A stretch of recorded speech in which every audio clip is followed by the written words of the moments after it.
सुनो, ये कहानी है एक ऐसे लड़के की जो कभी रोया नहीं, जिसने बचपन में खिलौने नहीं, जिम्मेदारियां उठाईं, जिसने अपमान सहा, धोखा खाया, कर्ज देखा और फिर भी हार नहीं मानी।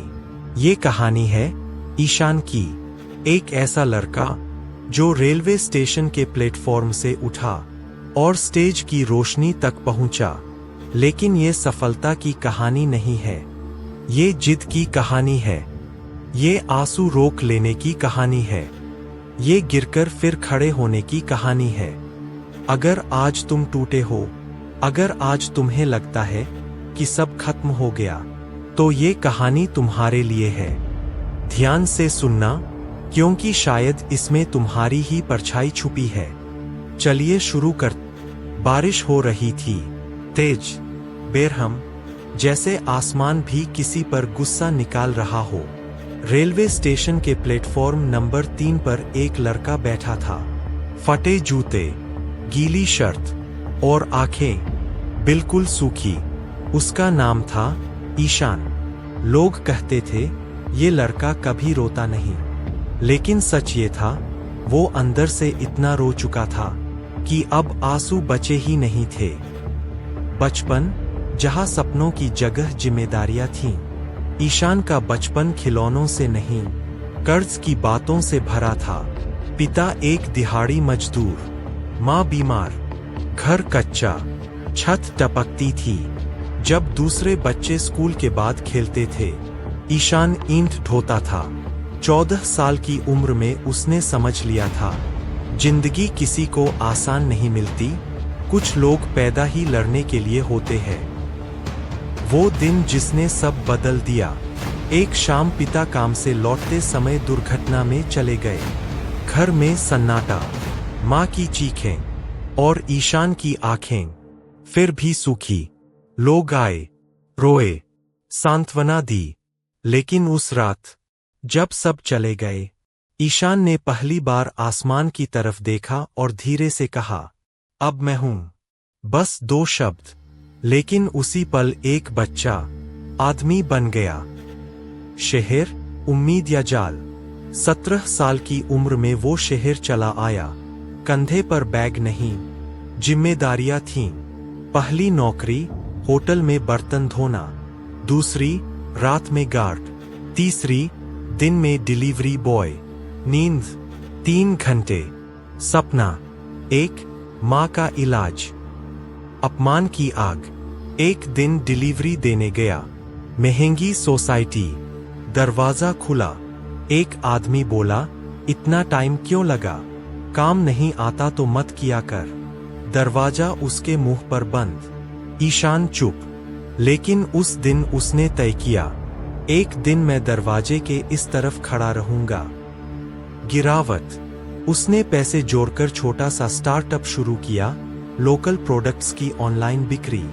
3 महीने में सब खत्म। साझेदार भाग गया, कर्ज चढ़ गया, माँ का इलाज अधूरा, बैंक का नोटिस आया।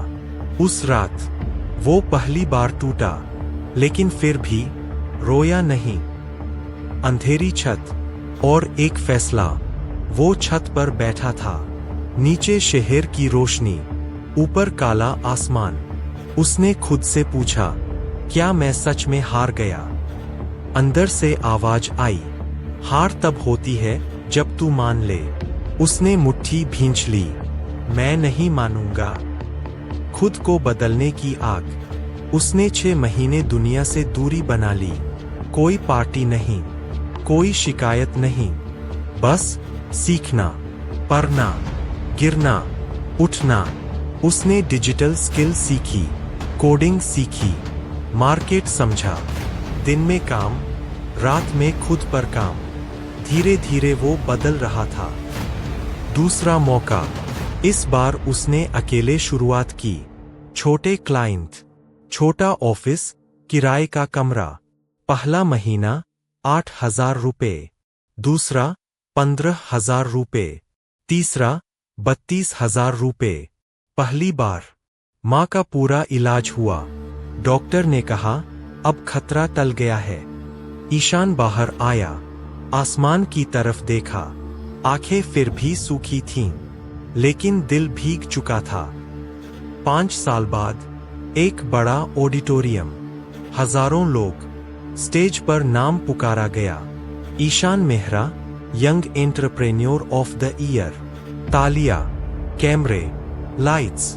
वो स्टेज पर गया, माइक पकड़ा, कुछ पल चुप रहा, फिर बोला, मैं कभी नहीं रोया, क्योंकि मुझे डर था कि अगर रो पड़ा तो रुक जाऊंगा। लेकिन आज मैं कहता हूं, रोना कमजोरी नहीं है, हार मान लेना कमजोरी है। पूरा हॉल खड़ा हो गया। असली जीत। घर लौटा। माँ ने दरवाजा खोला। उसने अवार्ड उनके हाथ में रखा। माँ बोली, अब रो ले बेटा।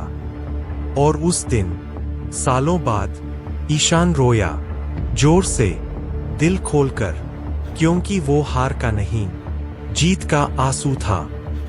अंतिम संदेश, इंटेस एंडिंग। अगर आज तुम संघर्ष में हो, अगर आज लोग तुम्हें कम समझते हैं, अगर आज हालात तुम्हारे खिलाफ है, तो याद रखो, तुम्हारा दर्द तुम्हें कमजोर नहीं, खास बना रहा है।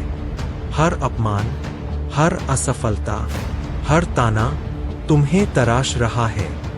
मत रुकना, मत झुकना, क्योंकि एक दिन वही लोग तुम्हारी कहानी सुनकर प्रेरित होंगे।